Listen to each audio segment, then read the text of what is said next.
recording this right now because I want everybody to see what the true emotion of transplant is for a family. We went and got weight measured, and as we were leaving the parking garage, Allison, our transplant coordinator, called, and we're 1B status now, which pretty much means top of the list.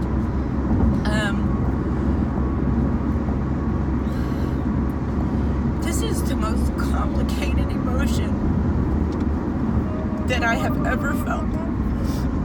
And I know my husband and my kids all feel the exact same way. The greatest gift, and I just want to make note of this, is this little baby back here who literally does not know what is happening, has no care in the world, is watching SpongeBob, and that is the greatest gift to me. Because he doesn't have to be scared. His heart doesn't skip a beat when the phone rings. He's not concerned about bills. He's not scared about medicine. He's not any of those things. He is just happy with being alive. And what a gift to just be able to wake up every day and not be worried about what happened yesterday or what's going to happen tomorrow, to just live now. Now, with that being said, this has been the best and the worst 10 years of my life. So many questions have been answered, and then so many more questions have come up. I was able to finally grieve the loss of Audrey in 2001 because I understood why she was taken from me. I was able to accept that it was not my fault.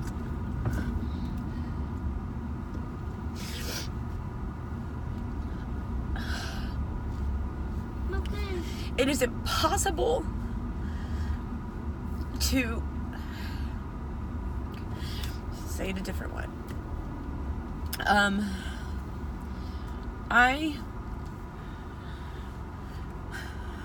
I've known since Max was very small that we would have to have transplants. Hang on, little baby.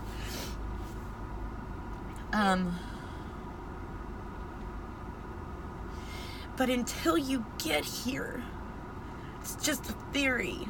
None of it is real. You don't connect all the dots in your head at the beginning of this, that organs don't grow on trees. They come from one person, they have to go into another person. And you have to preserve function before, because you can't just go, oh, well, we'll just get transplants and that'll fix everything. Which brings me to another point of, this isn't a cure.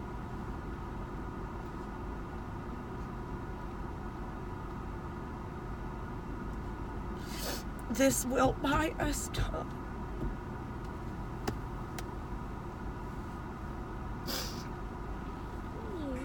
And in all actuality, this, if they come up with a cure, if there's a cure found next year, we don't get it because transplants will take us out of that pool.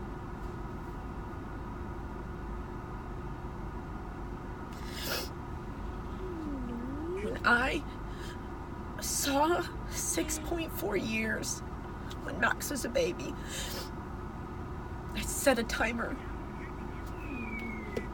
not intentionally, I set a timer in my head. It ticked down until he turned 6.5 years. And then I created a graph in my head intentionally and started thinking about kidney function.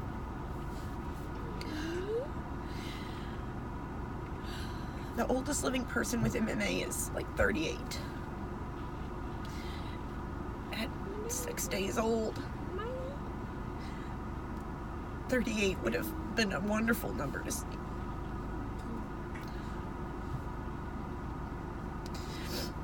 But now, at 10 years, 38 just makes me mad. Mama. Baby. Huh? And I'm tired of setting this clock in my head. And I don't want to do it.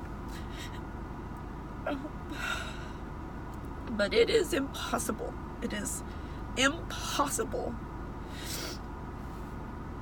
to sit here and be excited that any moment the phone is going to ring and we're going to have to take Max to the hospital and put him through something he's not going to understand.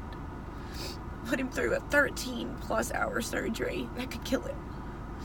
Put him on medications that could kill him. Just to buy us 10 more years. Or less. Or more. The uncertainty of rare disease. The uncertainty of transplant. The uncertainty of epilepsy. The uncertainty of hydrocephalus is what makes wrinkles, and what makes gray hair, and it's what makes sleeping like sleepless nights. Because we don't have any answers. And we're going to keep trying, we're going to keep trying, we're going to keep trying. And we're going to do things for Max. We're not going to do things to Max.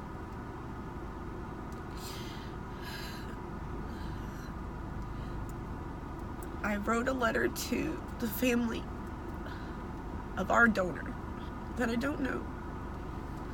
I wrote it before transplant because I wanted it to be real. I wanted it to be true. And I made a promise that we will not take that gift for granted.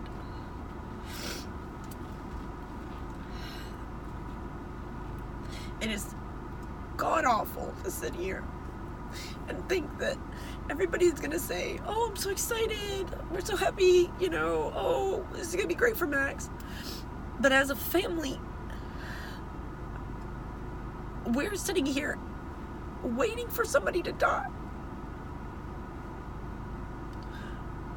Because that phone call can't come to us until somebody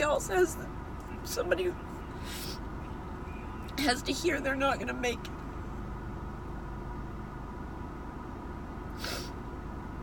I want everybody to truly understand.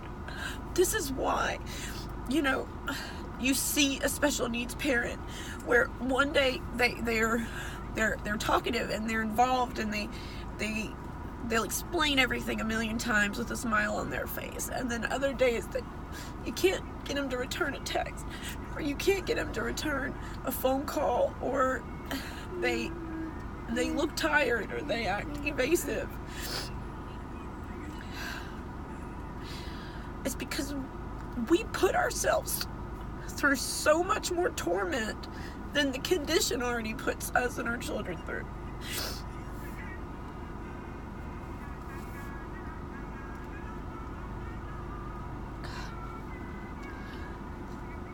He's watching Mickey Mouse and he doesn't know.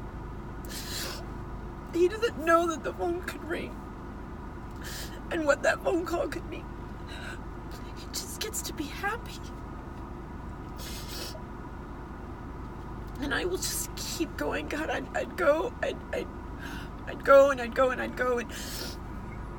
and if anybody's ever gonna come back as a ghost, it's gonna be me, because I'm gonna feel like I still have unfinished business, because I have to do something.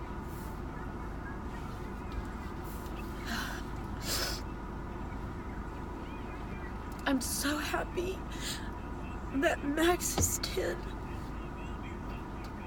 And I'm so happy that we have a chance. But I'm terrified. I am terrified. And I am sorrowful.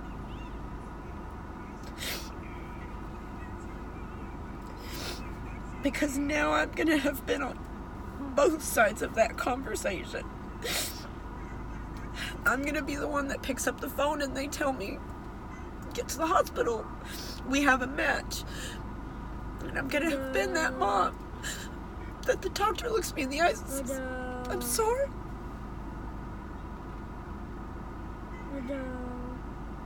And there's so many other who haven't got to where we are, who never had the chance to get that phone call, who didn't get 10 years.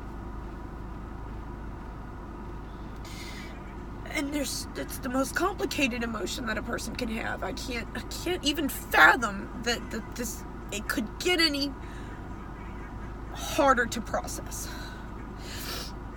I want everybody to just understand it, because you can't write this down. You can't write it down. I can't explain it. And that's our life. And he's happy, and he's dancing, and that's why we do it, so that he can be happy, and he can watch Mickey Mouse, and he can dance, and he can wake up every day and make the world a better place just by being here.